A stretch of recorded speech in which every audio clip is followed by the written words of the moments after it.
Bismillahirrahmanirrahim. Assalamualaikum warahmatullahi wabarakatuh. Perkenalkan, saya Syahri Ramadhani, NPM 2008260015. Di sini saya akan mempresentasikan mind map saya yang berjudul Mekanisme Pernapasan pada blok Basic Sistem Organ 1 atau BSO. Pertama kita masuk, apa itu mekanisme pernapasan?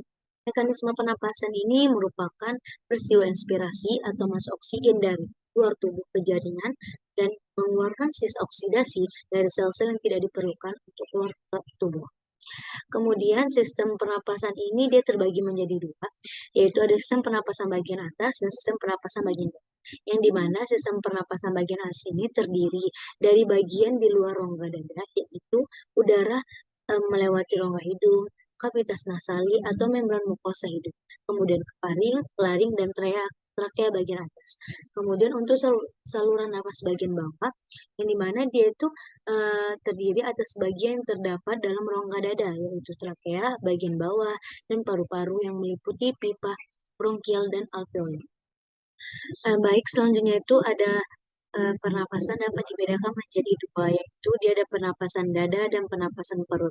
Yang dimana pernapasan dada ini merupakan proses pernapasan yang menggunakan otot antar tulang rusuk. Dimana dia ketika berkontraksi, rongga dadanya ini membesar dan tekanan dalam rongga dada ini mengecil yang mengakibatkan udara dari luar masuk ke dalam tubuh.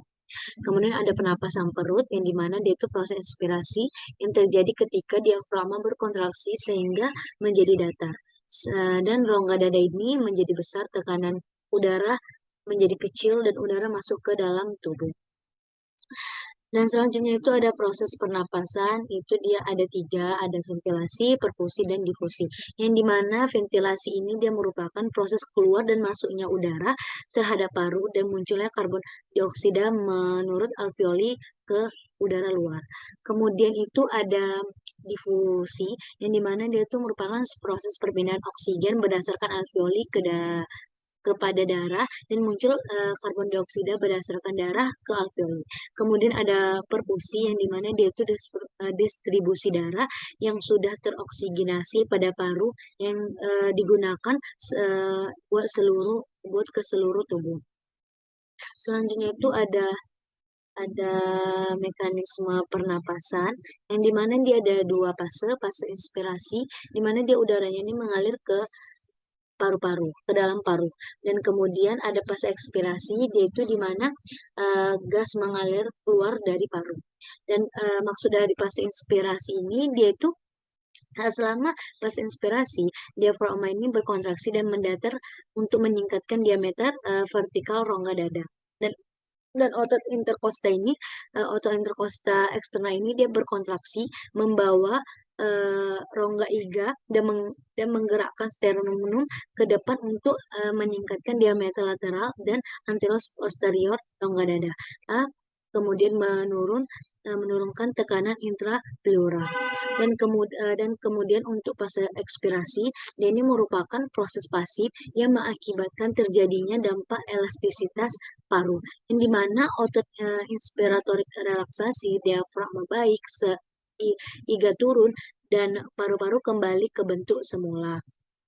Dan baik tekanan dada juga intrapulmonal itu meningkat dan menekan alveoli.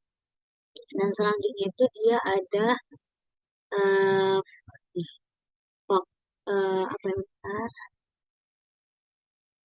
faktor yang mempengaruhi ventilasi paru atau pernapasan, yaitu ada tegangan alveolar, resistensi jalan nafas, dan komplain paru. Yang dimana tegangan alveolar ini dia itu tegangan bagian atas yang difasilitasi dengan cairan yang dianggap surfaktan, yaitu gabungan fosfolipid dan poliprotein. Kemudian untuk resistensi jalan nafas ini dia merupakan aliran udara melewati saluran nafas terbawah pada resistensi dan perbedaan tekanan.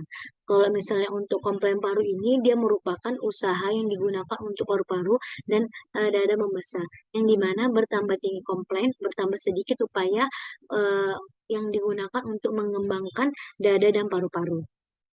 Baik, selanjutnya untuk referensi yang saya ambil itu dari buku dan dari jurnal. Yang pertama ada Serut, Fisiologi Manusia, dia itu pada tahun 2018. Kemudian ada Sumiati dan kawan-kawan, dia itu anatomi fisiologi dari tahun 2001. Dan Sabrina Mustafa, dia anatomi manusia juga, dia dari tahun 2020.